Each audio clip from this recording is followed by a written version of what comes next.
Seguramente alguna vez has escuchado o leído el nombre de Belisario Domínguez, ya sea en una calle, en el rótulo de una escuela o un hospital, en los muros de la Cámara de Senadores o cuando cada año se entrega la medalla nombrada en honor de este gran mexicano. Pero, como todos los grandes personajes, Belisario Domínguez no nació siendo calle, ni hospital, ni medalla. Belisario Domínguez fue alguien como tú y como yo. Y hoy se le rinden tantos homenajes porque escogió dedicar su vida al servicio de su país y de sus semejantes. México llevaba poco tiempo de ser un país independiente, apenas 42 años, cuando Belisario Domínguez nació en 1863 en Comitán de las Flores, Chiapas, que por cierto, ahora se llama Comitán de Domínguez en su honor. Sus padres fueron Cleofas Domínguez y María del Pilar Palencia. Formaban una familia criolla, descendientes de españoles nacidos en México, que era propietaria de almacenes en los que se comerciaba con los productos que los indígenas traían a vender desde las comunidades rurales. Por aquellos años nuestro país estaba muy desunido. Había diferencias muy marcadas entre los liberales, que favorecían un gobierno republicano y federal como el que tenemos ahora, y los conservadores, quienes querían un gobierno monárquico y centralista. La infancia y juventud de Belisario Domínguez transcurrieron así en un periodo de constantes cambios y conflictos en el país. Sin embargo, Chiapas era un estado que, a pesar de ser parte de México desde 1821, había tenido una historia diferente a las demás entidades de la República. Esto se debía en buena parte a su lejanía de la capital, y así lo que pasaba en el centro o norte de la República tardaba en llegar hasta allá, y su influencia resultaba menor. Gracias a que su familia tenía una buena posición económica, Belisario pudo ir a la escuela desde niño y comenzó sus estudios en una escuela privada en Comitán con el profesor Francisco Gutiérrez.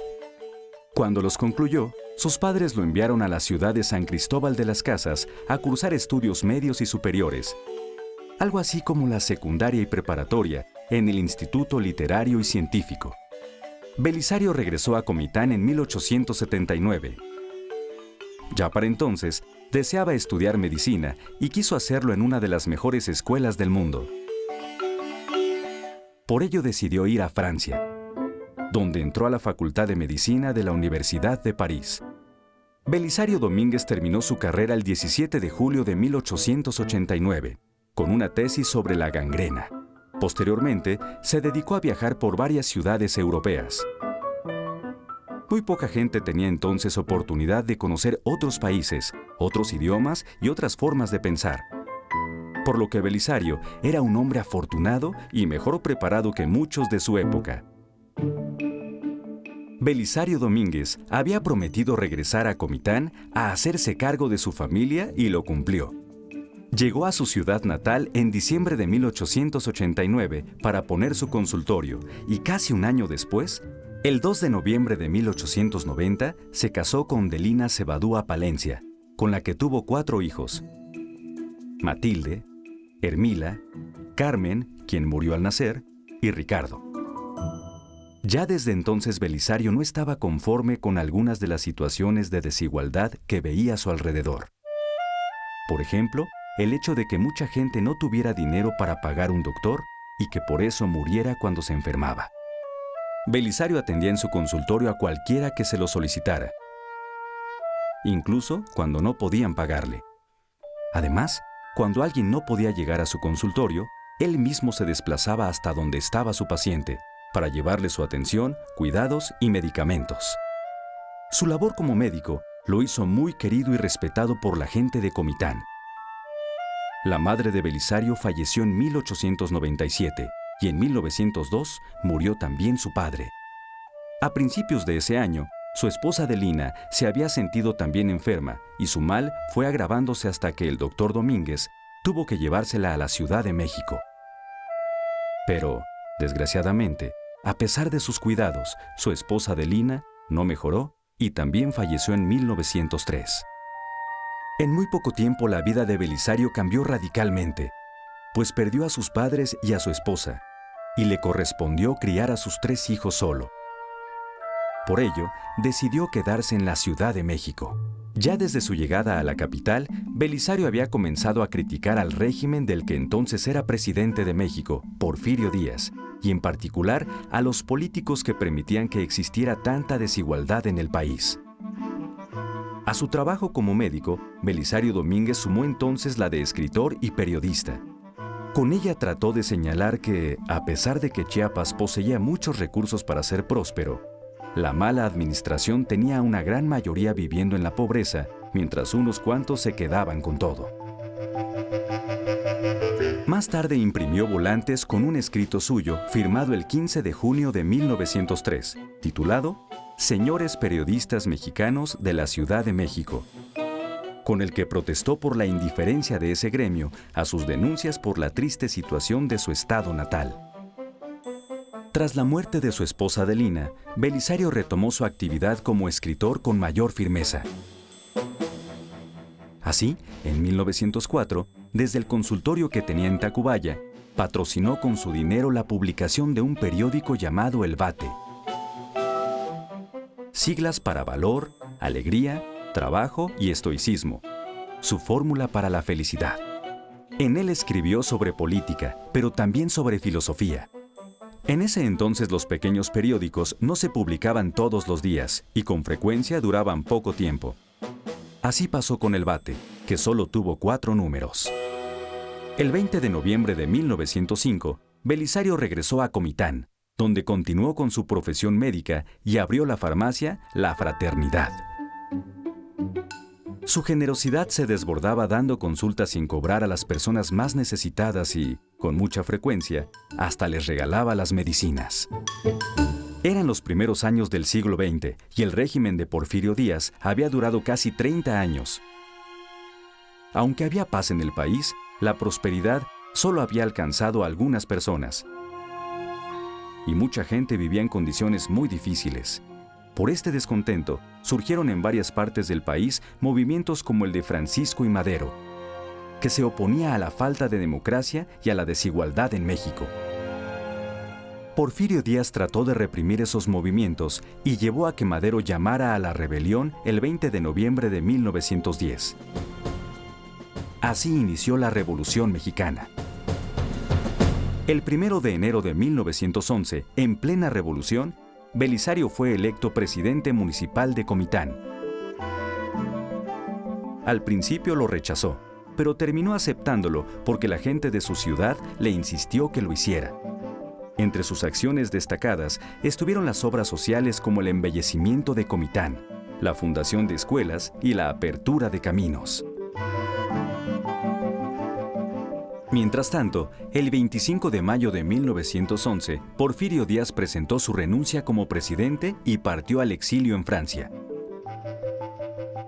Francisco I. Madero tomó posesión de la presidencia el 6 de noviembre, después de haber celebrado elecciones en las que resultó ganador. Pero la paz en México tardaría todavía muchos años en llegar, porque poco tiempo después de las elecciones, la gente seguía inconforme, pues consideraba que Madero no había cumplido con las promesas que hizo durante la lucha revolucionaria. Belisario Domínguez, después de concluir su mandato en Comitán, fue electo en 1912 senador suplente por Chiapas, junto con su muy cercano amigo, don Leopoldo Gut. Es seguro que Belisario aceptó solo por compromiso, pues su intención era proseguir con la práctica médica y social en Comitán. Sin embargo, a principios de 1913, decidió viajar a la Ciudad de México para inscribir a su hijo Ricardo en la Escuela Nacional Preparatoria. Se encontraba en esta ciudad cuando el 9 de febrero de 1913, varios generales rebeldes se levantaron en armas en contra del presidente Madero, iniciándose así lo que se llamó la Decena Trágica. Los rebeldes se dirigieron a tomar Palacio Nacional, pero fueron rechazados por el ejército federal leal a Madero.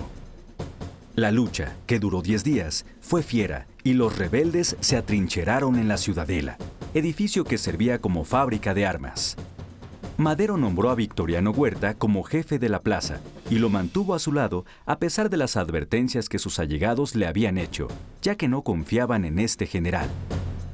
Huerta, en efecto, se unió a los rebeldes de la Ciudadela traicionando a Madero, y el 19 de febrero lo obligó a renunciar, así como al vicepresidente Pino Suárez.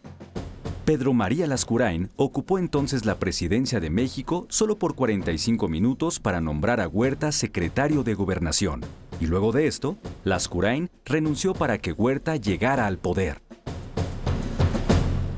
El 22 de febrero, a pesar de que se les había prometido respetar sus vidas, Madero y Pino Suárez fueron asesinados a un costado del Palacio de Lecumberri, en la Ciudad de México.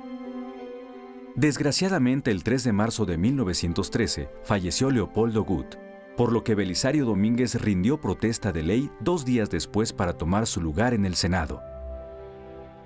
Fiel a sus convicciones, Belisario alzó la voz para criticar al régimen de Huerta, aún sabiendo que estas críticas podían poner en peligro su vida y la de su familia. El 23 de septiembre, Belisario Domínguez pidió pronunciar en la tribuna del Senado un discurso en el que explicaba la ilegalidad del ascenso de Huerta a la presidencia después del asesinato de Madero. Sus palabras eran claras y directas. Don Victoriano Huerta es un soldado sanguinario y feroz, que asesina sin vacilación ni escrúpulo a todo aquel que le sirve de obstáculo.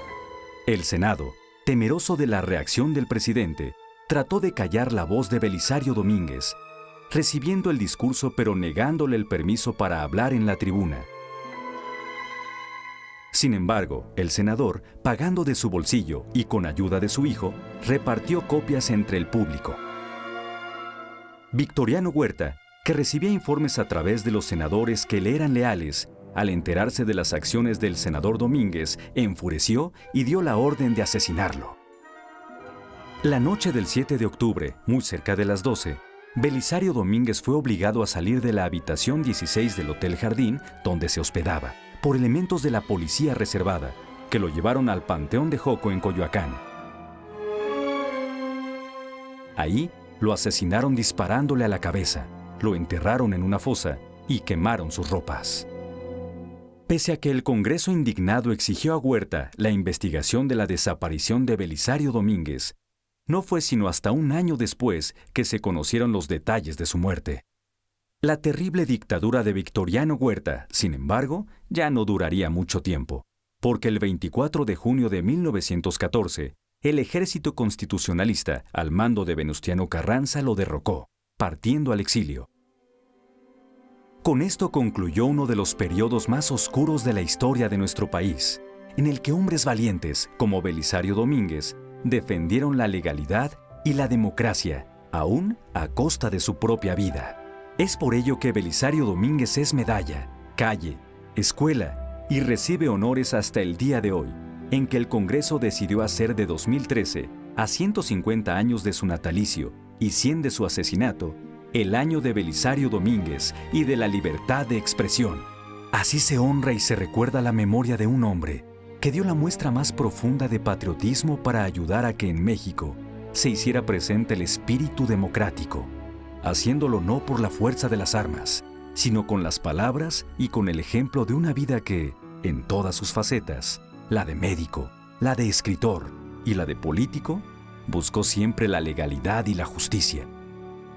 A 100 años, Belisario Domínguez sigue siendo una voz que no calla.